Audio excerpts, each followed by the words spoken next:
I grew up in the suburbs outside Vancouver. In many ways, it was a really normal life. And at the same time, I felt like there was really a lacking of any direct instruction about what it means to be a man. No rites of passage, no ceremony, no thresholds that I could understand as marking my time from an adolescent into adulthood. I think for a lot of youth, they graduate from university or college or whatever it is, they go out to see the world, and then they discover that they find themselves again. And the thing that they thought they could flee from, there they are, and that happened to me.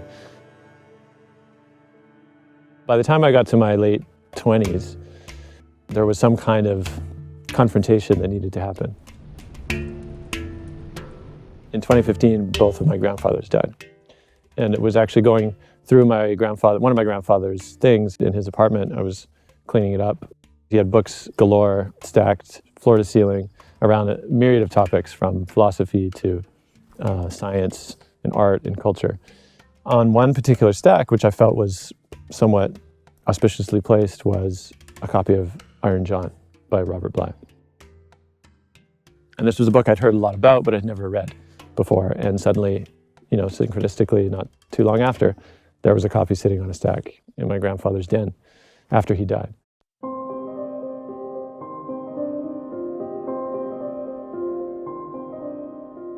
Upon opening that book, what I recognized was, one, suddenly my own experience as a man became mirrored back to me in a way that I'd never experienced before. And simultaneously, that both made me feel, on the one hand, relieved that suddenly I had a way of understanding what I was going through, and that there was a kind of arc of myth that was guiding the way. My own journey actually has certain patterns. The journey of the masculine has certain patterns that are recognizable, and other teachers such as Robert Bly and Michael Meade and others have laid the groundwork for understanding that journey.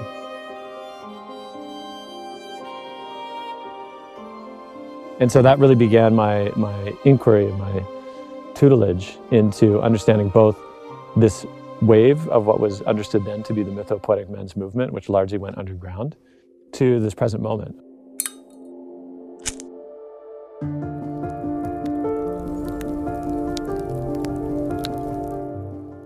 I believe it was Robert Bly who said that in contemporary times, we've really lost the mythic imagination.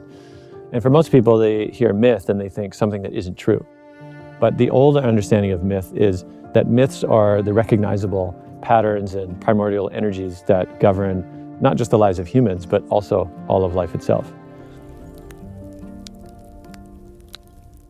With this podcast, my invitation is to reawaken the mythic imagination and to bring the missing layer to the conversation around masculinity so we can learn to navigate into new territory together.